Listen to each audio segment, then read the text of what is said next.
Hello my dear students, social study में आप लोगों का स्वागत है। मैं हूं संजय यादव और आप लोगों को स्टडी करा रहा हूं सामाजिक विज्ञान में भूगोल लेसन फर्स्ट संसाधन और विकास में अति लघुत्तरीय प्रश्न आप लोगों को स्टडी कराना है। तो हम कुछ भी न करते हुए आगे बढ़ते हैं, क्योंकि बकवास हमें पसंद नहीं ज़्यादा। इसलिए सबसे पहले प्रश्न पे आते हैं, बंजर भूमि किसे कहते हैं। तो बंजर भूमि किसे कहते हैं? पहाड़ी, चट्टानी, सूखी और मरुस्थलीय भूमि बंजर भूमि के नाम से जानी जाती है। ठीक, किसके नाम से? बंजर भूमि के नाम से। वहीं दूसरा क्वेश्चन, लेटेराइट मृदा किन किन राज्यों में पाई जाती है तथा इनमें कौन सी फसल उगाई जाती है? अथवा करके काजू की फसल उगाने के लिए सबसे अधिक उपयुक्त मृदा कौन सी है? तो इसमें जो आपका आंसर है, लेटेराइट मृदा कर्नाटक, केरल, तमिलनाडु और उड़ीसा राज्यों में पाई जाती है। काजू की फसल के लिए मृदा जो है वो सबसे उपयुक्त मानी जाती है। मृदा अपरदन से क्या तात्पर्य है? यह बहुत इम्पोर्टेंट क्वेश्चन है आप लोगों का। मृदा अपरदन मिट्टी के कटाव और उसके बहाव की प्रक्रिया मृदा अपरदन कहलाती है। जैसे सब देखा होगा आप लोगों ने, कभी कभी क्या होती, आंधियाँ चलती हैं या बरसात होती है, तो हमारे यहाँ की जो मिट्टी होती है वो एक स्थान से उठकर या बहकर या उड़कर किसी माध्यम से एक स्थान से दूसरे स्थान पर जब चली जाती है तो वह प्रक्रिया मृदा अपरदन कहलाती है। ठीक, तो मृदा अपरदन इसी को कहते हैं। फिर अगला क्वेश्चन क्या है, चौथा, परती भूमि किसे कहते हैं? कौन सी भूमि? परती। आप लोगों ने देखा होगा, गांव में लोग कहते होंगे ये कौन सी भूमि पड़ी हुई, परती पड़ी हुई है ना। तो परती भूमि किसे कहते हैं? भूमि की उर्वरा शक्ति, भूमि की उर्वरा शक्ति बढ़ाने के लिए 1 वर्ष तक, ठीक, 1 वर्ष तक भूमि को न जोतना। ठीक, उर्वरा शक्ति बढ़ाने के लिए भूमि को 1 वर्ष के लिए न जोतने के लिए छोड़ दिया जाता है, जिससे उसकी उर्वरा शक्ति बढ़ जाए। तो ऐसी भूमि को परती भूमि कहा जाता है। दूसरा आपका क्वेश्चन है अगला, नेक्स्ट, संसाधनों के अंधाधुंध शोषण के क्या दुष्परिणाम हुए? क्योंकि क्या होता, मनुष्य क्या है, स्वार्थी हो गया है। ठीक, तो संसाधनों का मनुष्यों ने क्या किया? अंधाधुंध शोषण किया, प्रयोग किया, जिससे क्या हुआ? भूमंडलीय तपन, पर्यावरण प्रदूषण, मृदा अपरदन जैसे दुष्परिणाम सामने आते चले जा रहे हैं। जैसे आप लोगों ने देखा होगा तरह तरह की बीमारियां चलती हैं, या क्या होता है, जैसे कोरोना वायरस ही रख लीजिए, है ना। तो ये इस तरह की महामारियां आ जाती हैं, तो हमारा पर्यावरण बहुत क्या हो गया, प्रदूषित हो गया है। क्योंकि हमने प्राकृतिक जितने भी संसाधन थे उनको सबको क्या हुआ, अंधाधुंध प्रयोग किया। जैसे आप रख लीजिए, पेड़ पौधों की कटाई कर देते हैं लोग, लगाते कम है, काटते ज़्यादा हैं। तो इस तरह से भी क्या होता, पर्यावरण हमारा प्रदूषित हो गया है।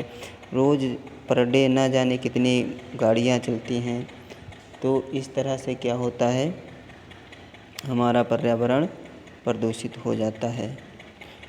नेक्स्ट आ जाता है आपका लघु उत्तरीय प्रश्न, क्या है, सॉरी, ये क्या है आपका बहुविकल्पीय प्रश्न। ठीक, क्या है ये आपका बहुविकल्पीय प्रश्न। ठीक है।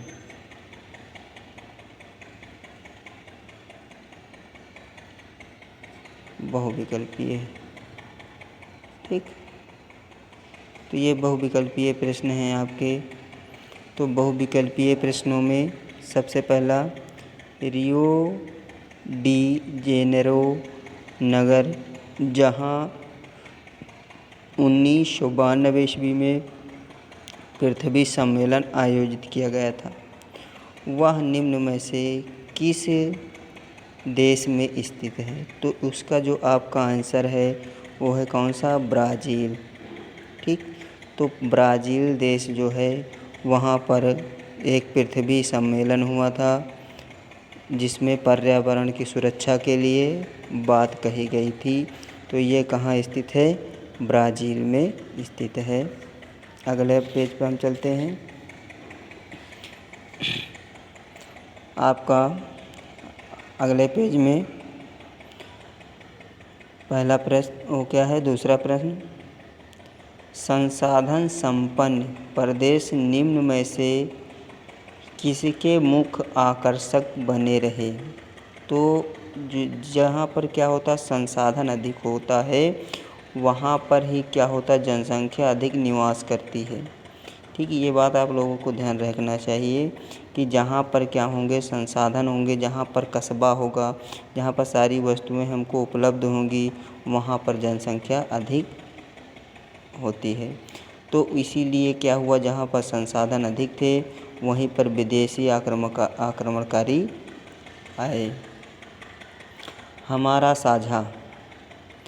हमारा साझा भविष्य में निम्न में से क्या है? तो ये क्या है? पुस्तकें हैं, ठीक। प्रसिद्ध पुस्तकें जैसे रामायण, गीता, पुराण, अरे कोई पुस्तक रख लीजिए। अब ये नहीं कि क्या हो, फिल्मी पुस्तकें हों, तो वो भी हमको कुछ न कुछ जानकारियाँ देती हैं, ठीक। तो पुस्तकें के माध्यम से क्या होता है, हमारा भविष्य सुधरता है, ठीक। तो हमारा साझा क्या है? प्रसिद्ध पुस्तकें। भारत का निम्न में से कितना क्षेत्र कृषि योग्य है? तो कितना है? 43%, ठीक। 43% जो हमारे देश की भूमि है वो क्या है? कृषि योग्य मानी जाती है, ठीक। तो कृषि योग्य होने के कारण क्या होता, हमारा देश कृषि प्रधान देश के नाम से भी जाना जाता है। भारत एक क्या है? कृषि प्रधान देश है। अगला पॉइंट प्रश्न आ जाता है पांचवा, काली मिट्टी का निर्माण होता है। तो काली मिट्टी का जो निर्माण होता है कैसे होता है? ज्वालामुखी के विस्फोट के द्वारा हुआ, ठीक है ना। तो यह मिट्टी कहाँ पाई जाती? महाराष्ट्र में, मुंबई में और गुजरात राज्यों में पाई जाती है। इसमें कपास की खेती के लिए बहुत उपयोगी मानी जाती है यह मिट्टी। फिर क्या है? चाय की खेती के लिए कौन सी मिट्टी सर्वाधिक उपयुक्त होती है? तो चाय की मिट्टी के लिए जो सर्वाधिक उपयुक्त मिट्टी होती है वो पर्वतीय मिट्टी होती है, जो उत्तराखंड, हिमाचल प्रदेश आदि राज्यों में पाई जाती है, जहाँ पर खेती असम है जैसे। तो इन्हीं राज्यों में क्या होता है? चाय की खेती की जाती है, ठीक। चाय भी क्या होता है? चाय के बहुत फ़ायदे भी होते हैं और नुकसान भी होते हैं, है ना। क्योंकि उसमें नुकसान क्या होता है?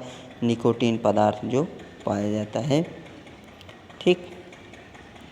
फिर लौह अयस्क किस प्रकार का संसाधन है?